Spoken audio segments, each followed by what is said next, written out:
لوگ کہتے ہیں نا ترقی چاہیے، کامیابی چاہیے، برائٹ فیوچر چاہیے. خدا کی قسم جس کے ماں باپ اس سے راضی ہیں نا، جس کے ساتھ ماں باپ کی دعائیں ہیں، اس کو پھر ترقی سے کوئی نہیں روک سکتا. اس کے بیڑے پار ہی ہونے ہیں. اور ساری دنیا واہ واہ کر رہی، ماں باپ پریشان ہے، وہ برباد ہی ہونا ہے. ماں باپ کو تنگ نہ کرو، بالخصوص ماں کی قدر کرو. ماں کا کوئی نیبل بدل نہیں ہے. اور یہ دعا دے دے تو بندہ کدھر پہنچ جاتا ہے. اچھا پھر آج کل ایک اور ٹرینڈ چلا ہے، کسی بھی طرح کا زندگی میں مقام بڑھ گیا نا، مشہور ہو گیا، اب وہ ماں باپ پر بھی روب جما رہا ہوتا ہے. پتہ نہیں میں کتنا بڑا آدمی ہو گیا ہوں، اب میں آپ کی خدمت کہاں سے کروں گا بھائی، ٹائم ہی کہاں ہے میرے پاس. ان کو کبھی یہ روب مت جمانا. ارے آج اگر کچھ بن بھی گئے ہو نا، یہ انہی کی دعائیں تھیں، اور ان کو کہہ رہے ہو بڑا آدمی ہو گیا. حضرت موسیٰ کلیم اللہ علی نبینا علیہ الصلوۃ والسلام، کتنا بڑا مرتبہ ہے. اور آپ نے ایک بار اللہ کریم کی بارگاہ میں عرض کیا، مولا مجھے جنت میں اپنا پڑوسی دیکھنا ہے. ارشاد کیا ہوا کہ اے موسیٰ، جنت میں تیرا جو پڑوسی ہے وہ ایک فلاں علاقے کا کسائی ہے. آپ حیران ہو گئے، آپ نے کہا مولا مجھے ملنا ہے. ایڈریس بتایا گیا، آپ چلے گئے وہاں پر. ایک نوجوان نے دروازہ کھولا، آپ اندر گئے. گھر میں گئے تو دو بوڑھے ماں باپ، بوڑھی شخصیات تھی. انہوں نے حضرت موسیٰ کو دیکھا، آپ کی رسالت کی گواہی دی، اور دونوں دنیا سے چلے گئے. وہ نوجوان کسی کام سے گیا، جب واپس آیا اپنے دونوں والدین کو دیکھا کہ دونوں کا انتقال ہو گیا ہے. تو کہا ہو نہ ہو آپ حضرت موسیٰ علیہ الصلوۃ والسلام ہیں. حضرت موسیٰ نے کہا میں نے تو نہیں بتایا کہ میں کون ہوں، تمہیں کیسے پتا چلا؟ کہا میرے ماں باپ روزانہ دعا کرتے تھے کہ یا اللہ اس وقت تک موت نہ دینا جب تک حضرت موسیٰ کا دیدار نہ کر لیں. آپ ہمارے گھر آئے ہیں، آپ کو انہوں نے دیکھا ہے، یہ چلے گئے دنیا سے، آپ ہی حضرت موسیٰ ہیں. حضرت موسیٰ نے فرمایا بتاؤ کچھ اور بھی دعا کرتے تھے؟ کہاں میں اپنے بوڑھے ماں باپ کیونکہ چبا نہیں سکتے تھے، روز ان کو دیوالے چبا چبا کر کھلاتا تھا. اور جب بھی کھانا کھلاتا تھا نا، میری ماں دعا کرتی تھی یا اللہ میرے بیٹے کو جنت میں موسیٰ کا پڑوسی بنا دے. حضرت موسیٰ کہتے بیٹا تیری ماں کی دعا قبول ہو گئی ہے، تو ہی جنت میں میرا پڑوسی ہے. یہ ہے ماں کی دعا، اور یہ وہ دعا ہے جو بن مانگے مل رہی ہے، جو ماں کے دل سے نکل رہی ہے. آؤ میں بتاؤں کچھ بڑے آدمی، واقعی جس کو کہتے ہیں بڑا آدمی کون ہوتا ہے. امام اعظم ابو حنیفہ رضی اللہ تعالیٰ سے بڑا تو کوئی نہیں نا، کتنے بڑے وقت کے امام ہیں.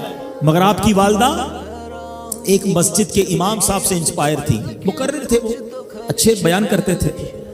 تو آپ کو وہ کہتی کہ جاؤ وہ امام صاحب سے مسئلہ پوچھ کے آؤ. خود مفتی اعظم ہیں، امام ہیں کروڑوں حنفیوں کے.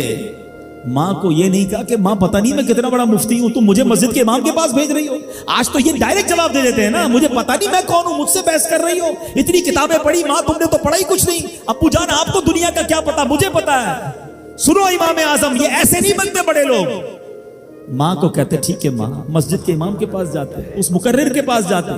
وہ کہتا حضور آپ مجھ سے مسئلہ پوچھنے آئے، آپ دنیا کو مسئلے بتاتے ہیں. کہ کیا کروں، ماں نے بھیجا ہے. کہ حضور جو آپ بتا رہے ہیں مجھے آپ ہی مسئلے کا جواب بتا دیں، وہی میری طرف سے ماں کو بھی بتا دیں.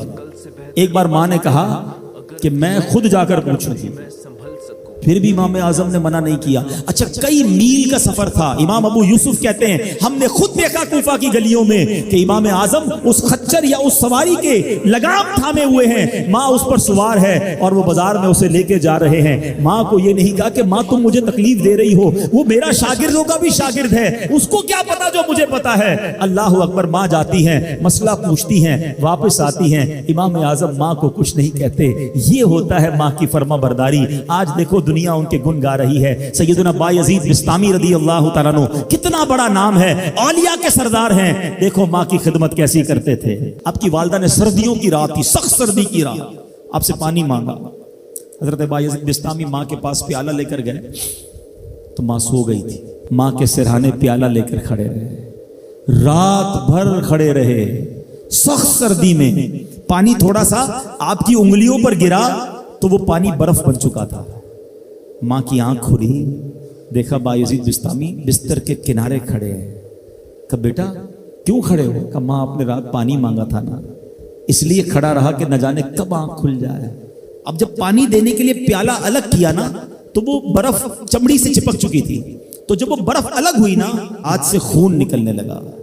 حضرت بایزید بستامی رحمت اللہ تعالی کی ماں نے جب یہ دیکھا نا کہ بیٹا ساری رات کھڑا رہا اور اب اس کا ہاتھ بھی لہو لہان ہو گیا. حضرت بایزید بستامی کی ماں نے پتہ اس رات کیا دعا دی کہتی یا اللہ میں اس سے راضی ہوں، تو بھی اس سے راضی ہو جا۔ دیکھو کیا مقام ملا، اولیاء کرام کے سردار بن گئے۔ یہ وہ دعائیں ہیں جو دل سے نکلتی ہیں۔ ماں باپ کی خدمت ایسی کرو، اب کہو نا ان کے دل سے دعا نکلے۔ جب وہ دعا نکلے گی نا، پھر وہ کام بننے آپ سوچ نہیں سکتے۔